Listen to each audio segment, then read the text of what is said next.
Long ago in France there lived a king and queen. More than anything, they longed for a child. At last, to their great happiness, the queen gave birth to a little girl. All the bells in the land were rung with joy. The king and queen invited all the fairies in the kingdom to the naming party for the baby. And what a party it was! Plates and silverware of pure gold were set with care before each guest.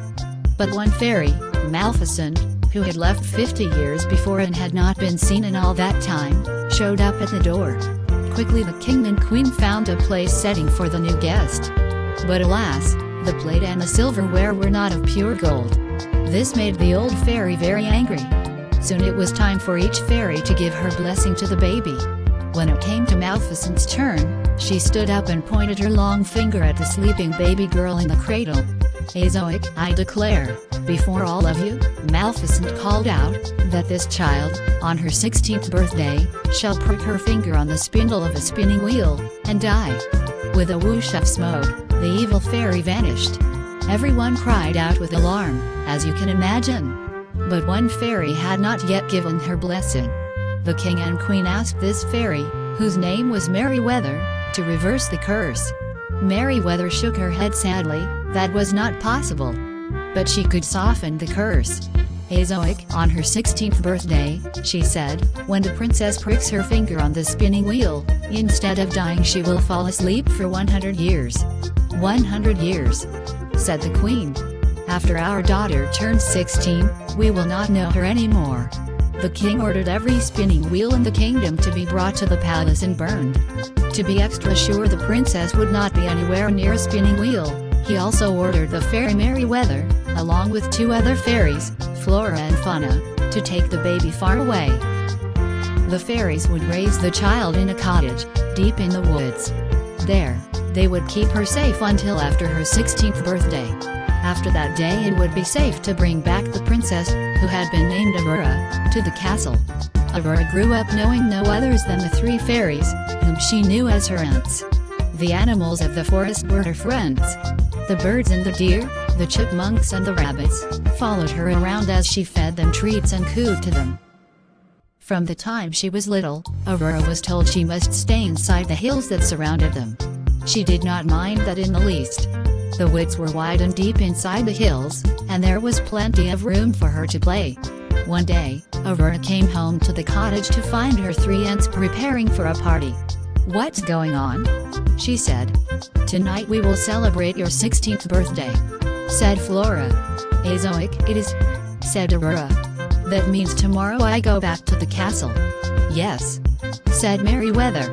"We have kept you safe from that spinning wheel for 16 years. Soon it will be time for you to take up your royal life as a princess. Azoic, and the first thing for you will be to get married," said Fauna. "Married, already?" said Aurora. "Do you know who I'm supposed to marry?" "We do," said Fauna with a wave of her hand, "but there is no need to worry about that. Even if he's a bit strange, some might say a bit horrid, you won't have to spend much time with him, after all. And he does come from a fine family," Flora added with a quick smile. "Wait a minute," said Aurora, pulling back. "Why do you say he's a bit horrid?"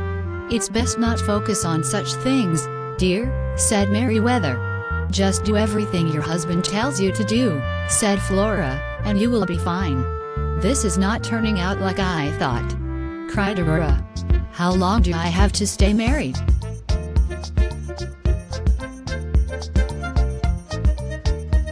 No, this is all wrong," cried Aurora. She turned away, then said in a firm voice, "I would rather prick my finger on a spinning wheel and fall asleep for 100 years than have to marry someone I don't want to marry. Maybe by the time I wake up, people won't have to get married if they don't want to." And she ran out the door. "Dear me," said Merryweather to the other 2 fairies. "I don't believe that went over very well." Aurora ran deep into the woods where her animal friends lived. A deer hopped beside her, along with the rabbits and chipmunks. "We have to get out of here," she said to all of them. Then pointing to a mountain pass, she said, "We will go right through the hills." Soon Aurora came to a road. In the distance was a carriage, coming closer to her. As the rider approached, her animal friends scattered. "Hail," said the stranger. I'm afraid my carriage scared away your pets. May I give you a lift? Aurora had never seen a man before. But she couldn't think about that, unless she could find a spinning wheel. The very next day her aunts would take her back to the palace. Actually, said Aurora to the stranger, there is something I need a great deal. What's that? Said the stranger, hopping out of the carriage. Very nicely dressed was he, and well-mannered, too. A spinning wheel, said Aurora. A spinning wheel, said the stranger. But there are none left in the land, everyone knows that. A spinning wheel, said Aurora. A spinning wheel, said the stranger. But there are none left in the land, everyone knows that. Well, you see, said Aurora, rubbing her hands together, I have this friend. She needs a spinning wheel in the worst way. Aurora looked directly at the stranger. It's a matter of life or death. The stranger looked at Aurora's eyes. At last, he said, I may know of one, he said. But this needs to stay between you and me. The stranger stepped closer. Not far from here lives an old woman who spun yarn all her life.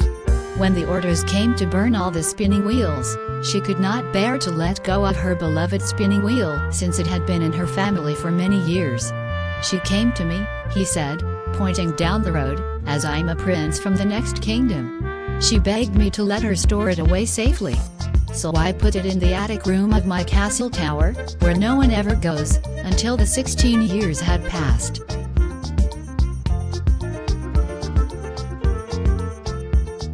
I shouldn't, said the prince.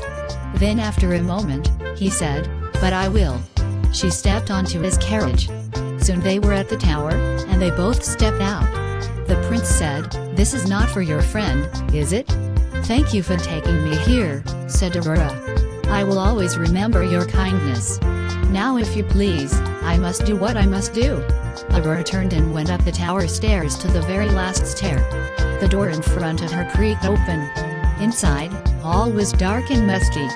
She could barely take a step for all the spider webs. But she pushed them aside and stepped forward. There, in the far corner, was the spinning wheel. From a small window, she could tell the sun was already setting. I hope this works, she said, before it's too late. Aurora held out her finger to the tip of the spindle. She pricked her finger on that spindle. One tiny droplet of blood dripped from her finger. At once, Aurora felt dizzy. She fell onto an old dusty velvet blanket that lay on the attic floor, and fell into a deep sleep. Moments later, all the others in the castle, servants and royals alike, fell asleep too, and so did the prince, who was still waiting for her outside the tower. Within hours, thorns and vines had sprung up and wrapped around the castle, so thickly that no human or beast could pass through.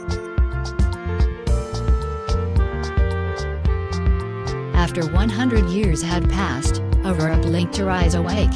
Then all the others in the castle also awoke. Everyone started to do what they had been doing when they had fallen asleep 100 years before. The thorns and vines around the castle melted away. Aurora stepped down the tower stairs to find the prince. Together, they stepped into the prince's carriage. Down the road to the market square, they discovered a whole new world. Bicycles and streetcars, cameras and streetlights, such marvels to behold.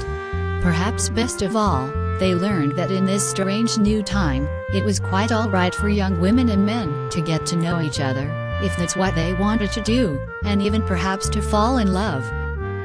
As Aurora and the prince took each other's hand to explore this wonderful new world together, that is exactly what they wanted to do.